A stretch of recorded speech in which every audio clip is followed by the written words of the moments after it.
I'm talking about something that is so difficult for me, but I knew that I could not keep silent. I know that I can't keep silent. If I do, I'm letting myself and all of you down. So I have to say, me too. I have to say that this anguish, thank you for all the hearts and for all the love. Thank you. Thank you. I am horrified about all of the revelations, but I'm not surprised. And that's sad. I'm not at all surprised. As many of you know, I have been in the world of theater for 40 years, where the desperation of the people that flock to theater and performance makes us an easy mark for predators, an easy mark for those who feel our desperation, for those who have their fingers on the pulse of our desperation and can feel our hearts beating with a desire to be loved. Now, that's not such an unusual quality, because everyone on this planet wants to be loved, wants to be appreciated. We all do. But those of us that ran to the stage, the need is somehow more pressing. That's what makes us such good channels for good and evil and pleasure and pain and beauty and ugliness, and makes us vessels of expression. What I am heartened by is that so many women that I don't know, women that I do know, colleagues that I do know, and the men, the courageous men who have stepped up and said, me too, or I was guilty of abuse.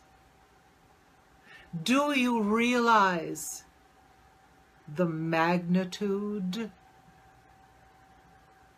of forcibly toppling these pseudo icons? Icons only because they were in a position of power. I'll give you a hit movie, I'll give you a hit show. And that, it happens all across society. It is not merely in show business. Show business is sort of the tip of the iceberg because it's a more visible part of our society. It thrives on visibility. But how perfect, because its very visibility is what has caused it to fall on its ass right in front of us, right in front of the whole world. And I must share that my experience was, I'm not going to say unusual, because there are so many permutations and faces of abuse. My abuse occurred when I was very young. More than likely, my uncle was the first person who abused me, and perhaps others. I don't know, because I shut it out. I shut it out of my head. I'm going to say that what it did to me was kept me on a wheel of allowing those I trusted, who worked their way into my trust, to get away with murder. I allowed abuse to happen in various forms as I got older, because it was what I knew. I was indoctrinated. That is what I was taught. My mother was abused. And her mother was afraid of saying anything to her father because she was afraid he would kill the man. Well, my mother did the same thing with me. Abuse is lovingly passed down from generation to generation. Well, darlings, the buck stops here. You see abuse, you experience abuse, you open your mouth and you talk about it. Yeah, you might lose your job. Yeah, you might lose your job. But I'm going to say to you that the tide has turned. That those who used to be snug and safe in their ivory towers are no longer smug or safe. They are standing on really shaky ground. And for some period of time, I would think that the pendulum is going to swing all the way the other way. That if someone looks at a woman and raises their eyebrow, there's going to be an uproar and an outcry. That is how a pendulum works, until it comes to the center. Until we come to the place where, I'll say it for the 70,000th time, that women will save the world. We will heal the world. You see, now there is unity in all this disparity.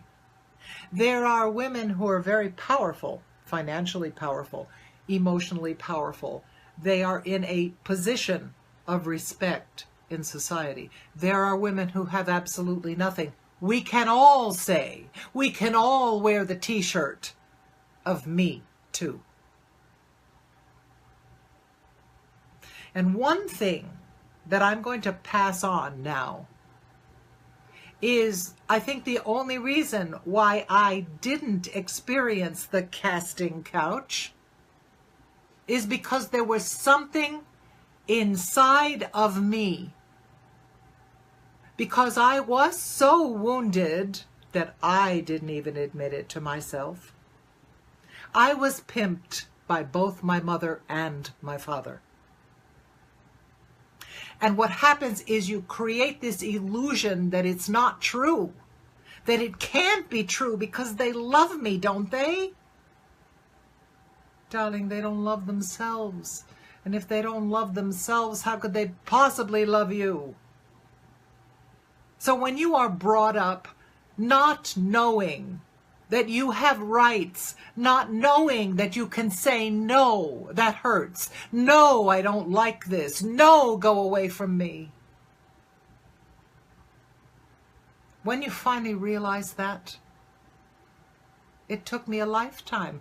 I was hiding behind all of these masks on stage, but one thing I did that was absolutely brilliant was the mask that I hid behind for, I'm going to say 90% of the time, was this magnificent creature called Carmen.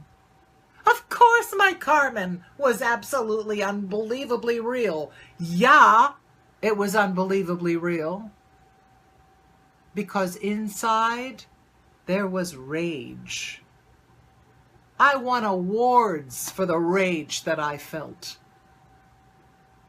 It was inarticulate rage, but at least on stage I could scream, as long as it was on pitch. And as long as I followed someone's beat, I could scream. But the character that I picked was Carmen. And when I picked Carmen, think about who this gypsy is. For those of you who don't know the opera, this is an incredible Jungian archetype of a powerful female. A powerful female, not necessarily a positive one. She's a life force, but she takes what she wants like a child. But what I used, what I held on to, and what made my characterization so compelling is that I was trying to live my life through this character. This was a character who said, "Frappez-moi donc ou laissez-moi passer. Kill me or let me pass." Well, when you're in that place, those that are the predators, when they circle around like sharks, smelling blood in the water, they would look in my eyes and they would back off. Because there was something in my eyes that said, "Don't fuck with me." So whatever character, if you are feeling tender and weak and vulnerable in your life, whatever character you have to adopt, if it's Wonder Woman, if it's a gypsy like Carmen, if it's a big black panther, and Debbie, that's why I love panthers so much, is because I pictured myself as a big black panther. They could pet me if I had been fed and if I was in the mood to allow you to pet my shoulder. If not, I'd rip your throat out. And what happens is there was so much rage that the boundaries that I had were tremendous. They were not tremendous for people that were close to me. For people, alas, that I trusted again and again and again in my life. So the patterns of abuse still got me. But in the workplace, it didn't get me because I was hiding behind this character. Do you understand? She was my defense. And it took me 50 years of my life to grow into the woman of the fourth act who says, "Kill me or let me pass. You don't own me. I own myself. You have no control over me. I don't care if I starve. I own myself." For each of us who has ever experienced any kind of abuse, and that includes emotional abuse, it doesn't just include sexual abuse. We are no one's property. Not ever are we anyone's property. We own ourselves, and we are here, those of us that have reached the middle of our lives. It is our duty, it is our responsibility to put your wings out over every young woman who crosses your path and let her know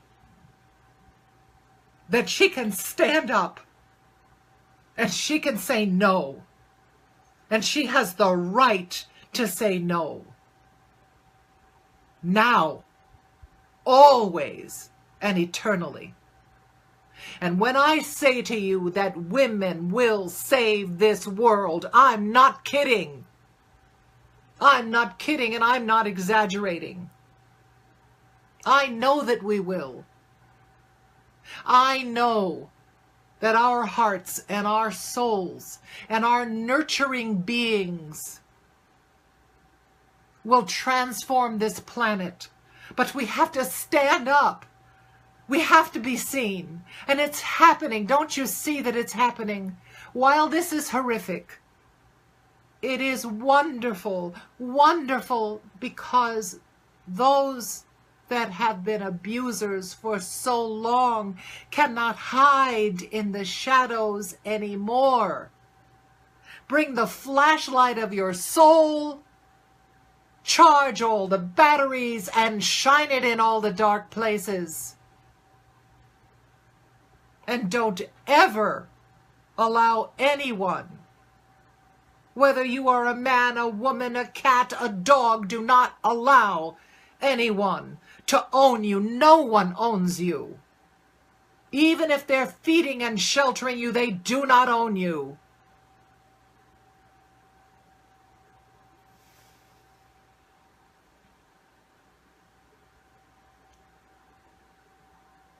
I was afraid of tonight's broadcast. I was afraid because I didn't necessarily want to reveal all of my pain. But I know that I have made a vow to myself to hold the torch of freedom and authenticity high. I made a commitment, and I'm not going to back down, not now, and not for the rest of my days. I promise you that I will continue speaking the truth, although it's uncomfortable and it's not nice to hear and it's not comforting. The one thing I hope it is inspiring. All of you, I want you to know that you are not alone. We are all with you. Humans, please be kind to each other. Please be kind. Stop trying to manipulate. I know you do so because you're afraid, because you have fear, because you want to think. Wrap yourself in the illusion of power. You're not powerful. You're stupid, empty little men. A man who really wants to relate to a woman who really wants to relate to a woman, is going to open your heart. You're not going to take anything from that person. You're going to ask that person to be all they can be. To be high and rich and deep and strong. You will love them. You will respect them. That is what love is. If there is one thing my mother taught me, is what love is not. So each of us take a vow with me that when you see a young woman, a young man, a young person in pain and being abused in any way, let them know you are not alone. We are all with you. And by all of us revealing our pain, that is how we change the world. That is how we make ourselves stronger, and that is how we inspire everyone around us.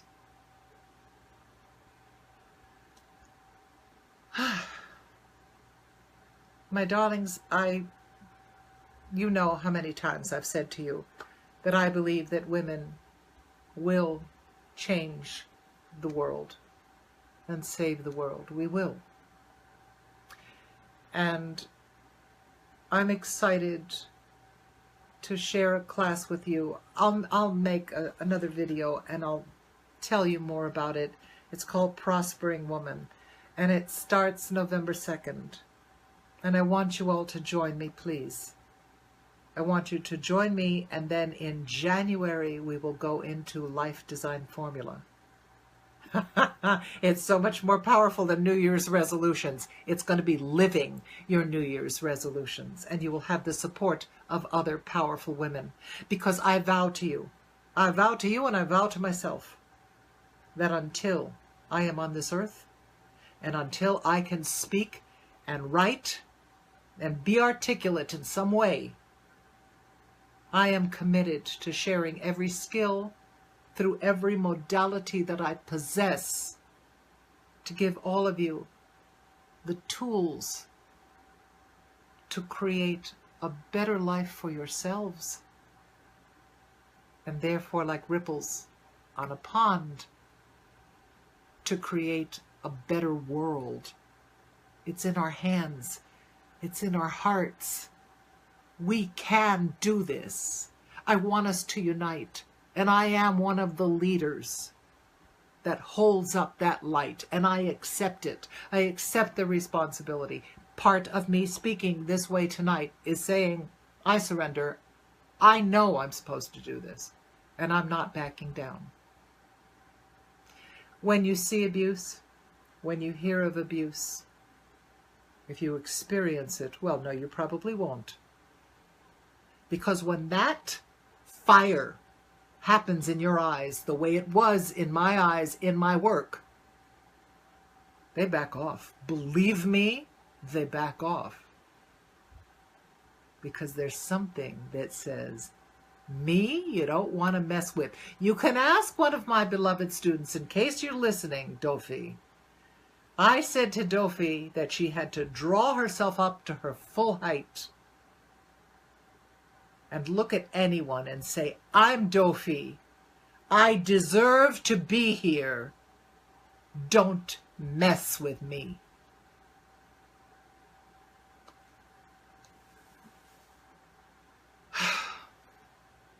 Darlings, thank you. Thank you with all my heart for being here. I'm emotional right now, and I got a client coming up. I will answer all these. I'm seeing beautiful comments and all the beautiful hearts. Thank you. Thank you. And I want to end with something. Well, you know how much I love the prophet Khalil Gibran. And a woman spoke, said, tell us of pain. And he said, your pain is the breaking of the shell that encloses your understanding. Your pain is the breaking of the shell that encloses your understanding. Even as the stone of the fruit must break, that its heart may stand in the sun, so must you know pain. And could you keep your heart in wonder at the daily miracles of your life, your pain would not seem less wondrous than your joy, and you would accept the seasons of your heart, even as you have always accepted the seasons that pass over your fields, and you would watch with serenity through the winters of your grief.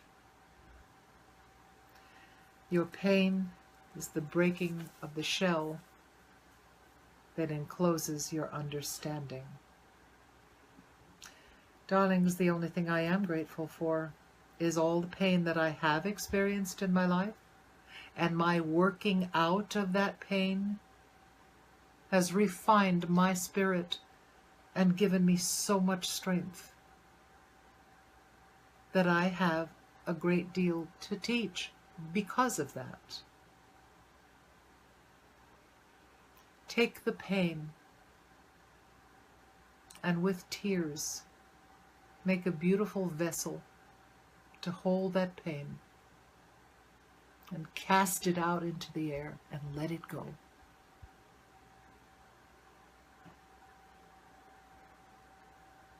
Abuse like that does not touch our souls. They would like to think it does. In the end, yo soy, I am.